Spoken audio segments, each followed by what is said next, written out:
Hello everyone, welcome back to a new episode of Luke's Anime Talk, where I go over some of the most recent anime I've been watching.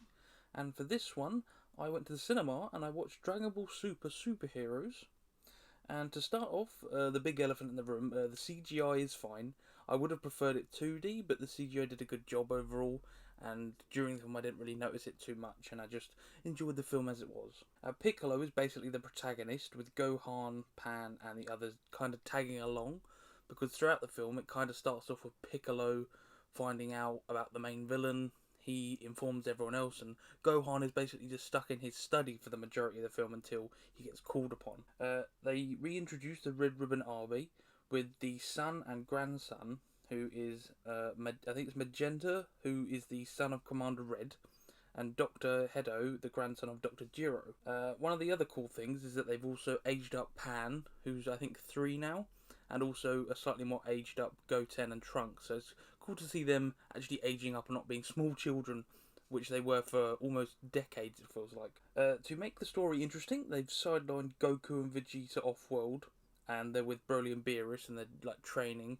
And during the majority of the film, they cut back 1 or 2 times to them fighting, and Wiz has told them not to transform, and they're basically just fighting out in their base forms.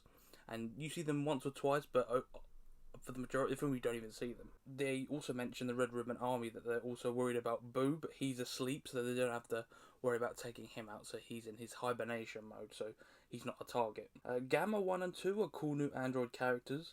They've got like fins on top of their heads, and they kind of look like grey sharks that are superheroes, and they're cool. They're like superhero androids. There's not like, actually anything else to them. They're basically just superheroes that Dr. Hedo made because he was promised that he could do what he wanted with the money research. But yeah, they're cool new additions, and they're not just straightforward like bad guys or good. They're kind of in a grey area, because they constantly say throughout the film, oh, this was the mission we were given, and Piccolo and Gohan tell them, so why'd you just listen to these bad guys? You're not superheroes, you're the villains. And they end up questioning their loyalty and like who they should be actually fighting for.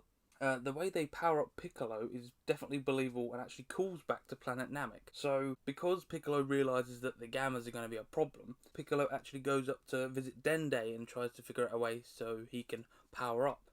And they remember that back on Planet Namek, the Guru allowed Krillin and Gohan to reach their max potential, and they actually try and do this by upgrading Shenron and asking Shenron to give Piccolo his potential, and he actually powers him up a lot more. And at the beginning of the power up, he gets kind of like a yellowy tinge to him, but then Shenron also said, "Oh, I'll add a bit more," and then eventually he gets his like huge, like bulky form, and he turns orange. A lot more believable than I thought it would be, because a lot of reviews from the original Japanese premiere, a lot of people complained about, oh, why is he getting this random transformation? Why couldn't he have done this before? But the way they talk about it and use the reference of the Namekian Guru's potential unlock, it makes a lot more sense. Not just this random power up he gets. Gohan also gets a power up, but I don't think it's as believable, because he's basically been spending years doing his research and doesn't train. Even at the start of the film, Piccolo reprimands him for just sitting inside all day and not training. But he instantly regains his powers when he starts fighting the Gammas with literally no training, and gets his mystic form back, but with no means of like preparing. He just instantly just returns to his highest form, and then gets a new form, which I don't think is really earned, because we see this new big bad Cell Max, and Piccolo's fighting him, and he starts to get beaten up and goes unconscious, and then Gohan just rages out, and he gets his ultra high powered new form. And I don't think it's like earned enough, because he hasn't been training for years, and just kind of instantly gets his ultra power up and just beats Cell Max. So I don't think this is earned, and I think Piccolo's was much better in the way they showed it on screen. But oh well, you can't get everyone perfect. Cell Max is a fine, mindless behemoth end boss, just stomping around, but doesn't really compare to the OG Cell, and just how menacing and evil he was. Because when you look back at Cell, he was a character that would just stand there and let people get ready, because he knew he could beat them, and he was a lot more menacing. Whereas this new Cell Max is basically just this monster that goes around stomping and punching. It's like, oh, this is just a big end boss for the end of the film, and they didn't really have a solid character. So it wasn't really as cool, but it was alright, to be honest. It was cool to have the design of Cell, but he was nowhere in comparison to the original. Cell Max's purple beams, however, were really cool, and they referenced the 2016 Shin Godzilla, which I got a big smile out of because I love that film. Because it has, like, when it ages out initially, like purple beams come out of its tail and its back, and it very much is basically the same thing Godzilla does in that film. So that was really cool to see. The one big drawback though is that all the main hitters like Goku and Vegeta and Boo as well, they're all off-world or they're out of commission. And I feel like if they were there, the two Gammas and Somax wouldn't really have been a threat as much, because it would have been more interesting if they were there, but they actually were beaten and then Gohan transformed. But because they're not there, it makes it seem like, oh, they don't. If they are there, they're going to be too powerful, and it wouldn't have any tension in the film. But because if they were there and then Cell Max beat them, but then Gohan transformed, I feel it would have been a lot more earned, and Cell Max would have seemed a lot more terrifying and a lot more threatening.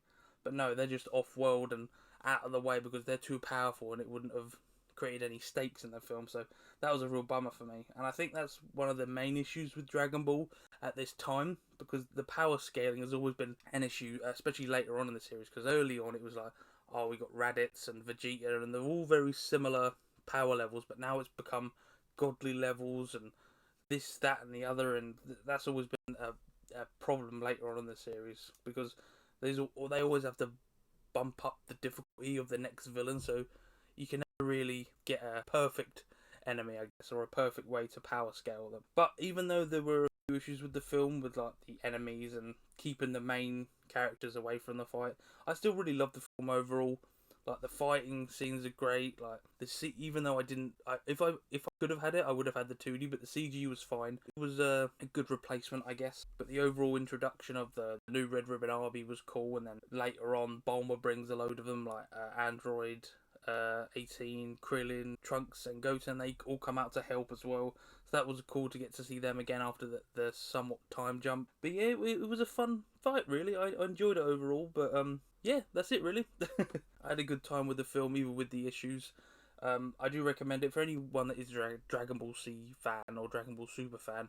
You'll go in there for the fights, and the fights are good. Especially in the latter half of the film against Cell Max, even though he's a big mindless boss, it's still cool fights. So yeah, I would recommend it to anyone that is a fan. People that aren't a big fan might find it a bit silly, but give it a chance at least. But yeah, that's all I have for this one. If you did enjoy the video, make sure to leave a like and subscribe to keep up to date with all future uploads. But until next time, I will see you later.